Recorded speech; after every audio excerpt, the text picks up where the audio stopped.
Yes, I will share my screen. Okay, thank you. I'm glad you can hear me well. Confirming that you can see my screen? Yes. Okay, excellent. So, let's see, I'll do the slideshow. All right. Well, hello everyone. Hola a todos y todas. So good to be here with you virtually.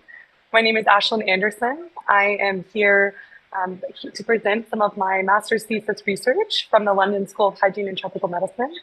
And the title of my presentation is Exploring the Right to Food in Mexico, a policy analysis of the general law on adequate and sustainable food.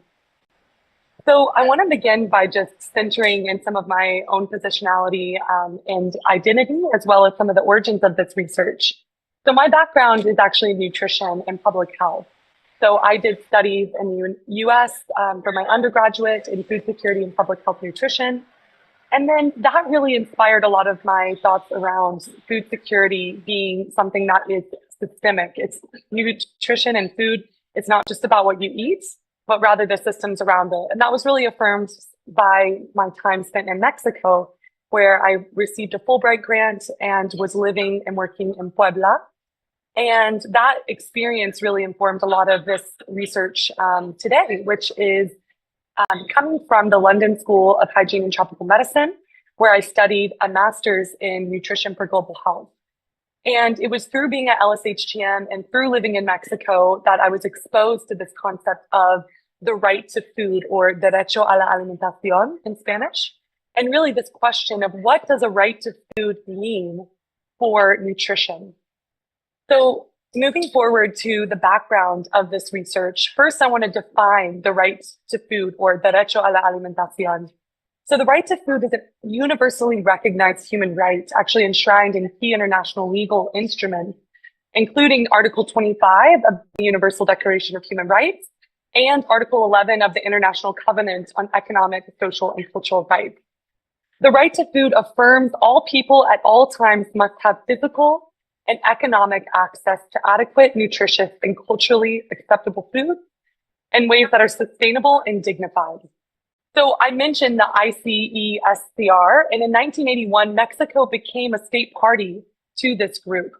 But it wasn't until 2011 that the Chamber of Deputies in Mexico actually approved an article into the Constitution that established that every person has the right to nutritious, sufficient, and quality food. The state will guarantee it. And that's a pretty powerful statement, right? This has been in Article 4 of the Mexican Constitution since 2011. But what I want to highlight here as part of this background is that despite having the right to food as a legally binding commitment in the Constitution, population nutrition statistics have gotten worse. So while there has been progress on reducing chronic undernutrition, like childhood stunting and wasting, the prevalence of nutrition-related chronic diseases, or NCDs, has actually become more apparent in the recent years. So the rates of obesity are almost 40% among adults, and Mexico has one of the highest prevalences of childhood obesity across Latin America.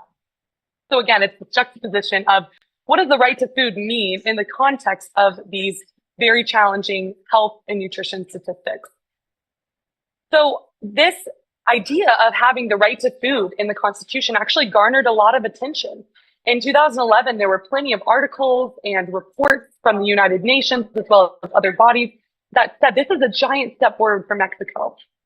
So from 2011, 14 years later, we see, 13 years later, in 2024, the approval of a law to put the right to food into action.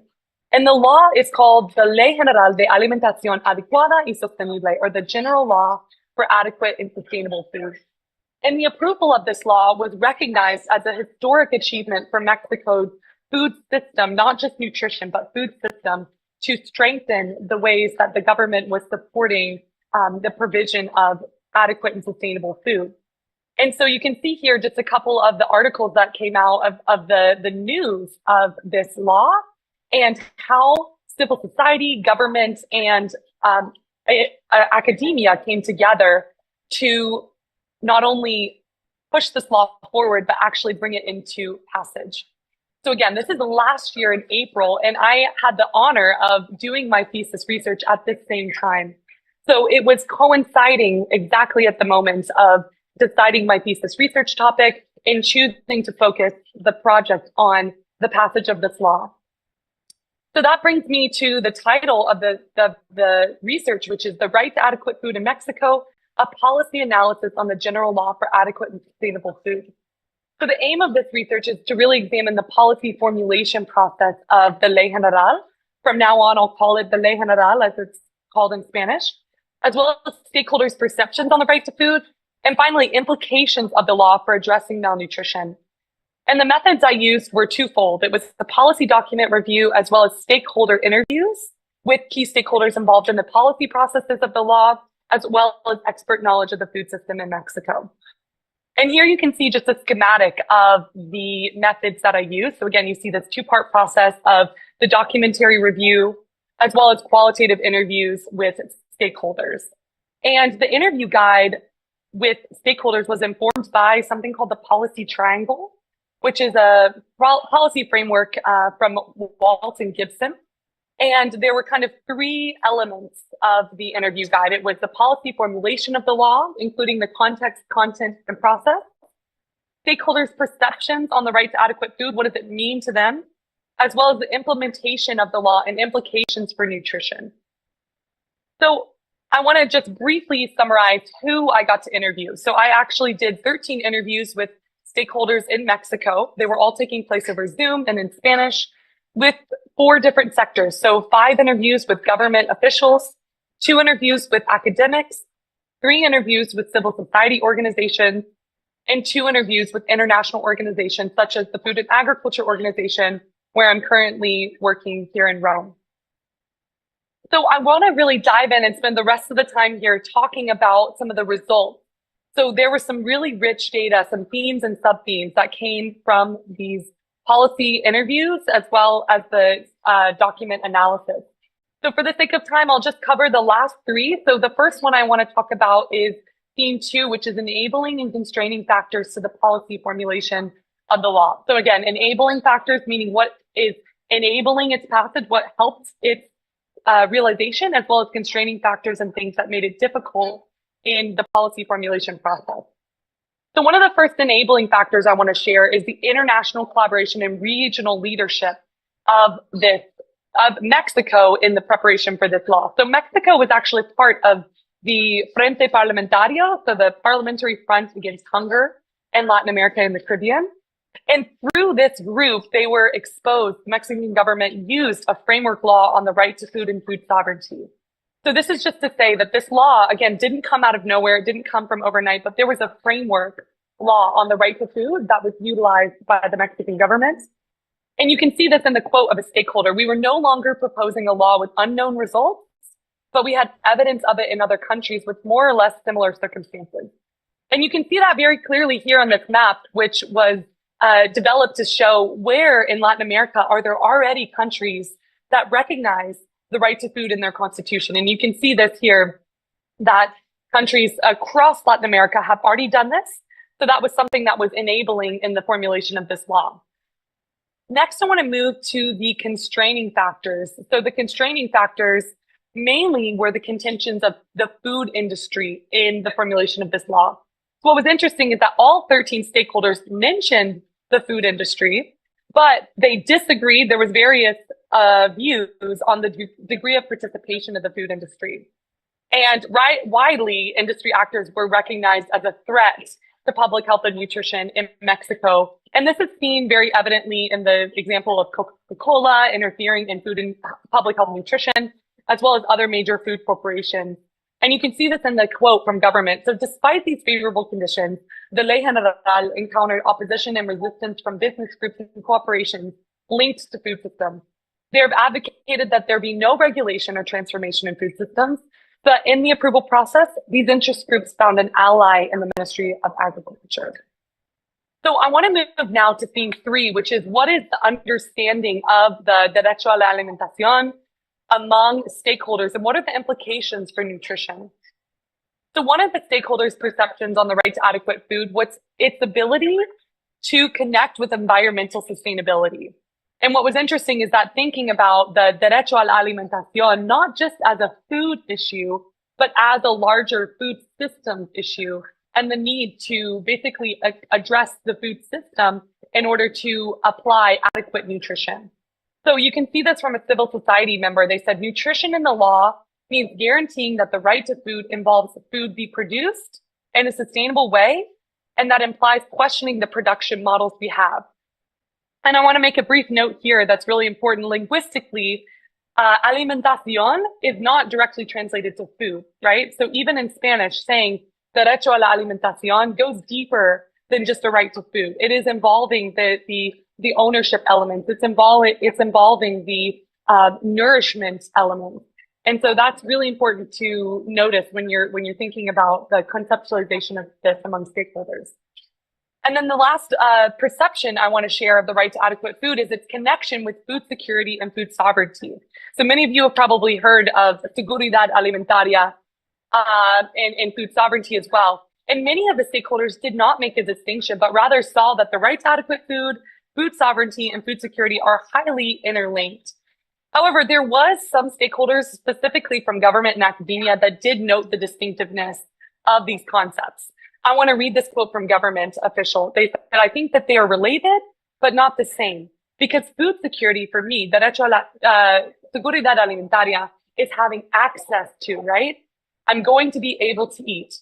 The difference here is what you are going to be able to eat, right? I can have food security if I have availability of many ultra-processed foods.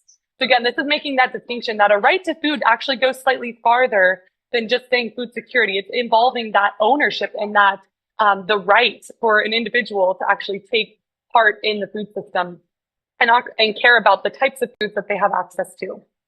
So the third and final theme that I want to touch on here is the future implementation of the law. And here are some of the sub-themes here as well described on the page. So the future implementation really revolved around the contention in defining the role of the state. So all 13 stakeholders actually commented that the state is the primary duty bearer for the right to food. So when you talk about, who's responsible for the derecho a la alimentación, all 13 stakeholders said the state. But there was various views when it came to what are the specific responsibilities of the state and what are the legal obligations. So some government stakeholders said that the role of the state was to prioritize increasing economic individual capacity to buy nutritious food, while some other stakeholders talked about the role of the state is actually providing that nutritious food. So you can see from this particular government official, they believed that the role of the state is to facilitate access to not just provide food, but to provide the economic opportunities for people to have jobs, to afford food, et cetera, et cetera. So I'll read this quote. The role of the government is to facilitate access to food, not produce it. Our function is not to distribute food or give food to people, but to create the conditions so that people have a sufficient income and have food available in the place where each family lives. So you can see where this contention and what the role of the state is can actually develop a lot of issues when it comes to the policy implementation. But again, this research was focused on the policy formulation part. So I want to wrap up here as for the sake of time. I'll just provide one more example. Another of the themes was the importance of the regulation process. And the regulation process is the process after a law is passed. And this is considered a key opportunity for monitoring what does the law actually do in practice, and what are the statistical mechanisms and monitoring systems that we can put in place. And really, the stakeholders saw that the regulation process was a way to translate the legal framework into tangible benefits for individuals to demonstrate how a right to adequate food can impact nutrition. And I want to end with this quote from civil society. This law does not mean something in the lives of ordinary people. All the work that has been invested will not reach where we want it to go. So I think through this process, meaning the regulation process, we have the moment and the responsibility to be able to push for this law to have a concrete effect on people's lives. So I want to end here with some key takeaways. First is the need in the law to leverage the enabling factors. So it's very clear, as you saw in the first slides, that the creation of this intersectoral working group and the leadership across Latin America, that Mexico was not alone in developing a right to food law really helped enable the policy formulation of this right to food law. There's also the takeaway that there is a strong and critical need to define the role of the state, which basically determines whether the role of the state is to create the enabling environment or intervene to provide food. And this is something that the government is currently examining right now.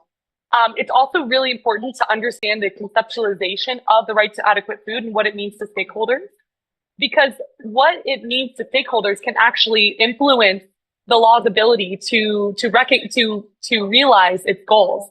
And so that was actually one of the most interesting elements is asking stakeholders, what does the derecho a la alimentación mean to you, and what does it mean for the broader food system changes needed to address malnutrition? And finally, as the law is now over a year old, right? This happened in April of 2024. We're now in June of 2025. It's really important to understand how to overcome the barriers to implementation of this law.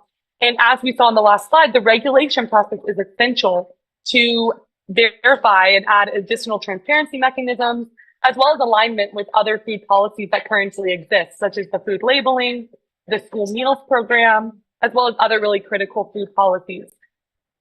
So I will just end here for the sake of time, and these are my references. And I'll just say muchísimas gracias. Thank you all for tuning in. Thank you for allowing me to join in online.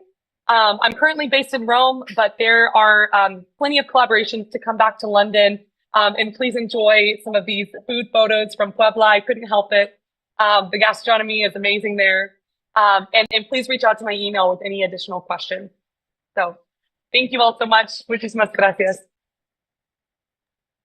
Thank you very much, Ashlyn. That was wonderful. Maybe at the very end of the blog at 6 or a bit past after 6, maybe we can have some questions from the audience here or from YouTube, so you can stick around for that.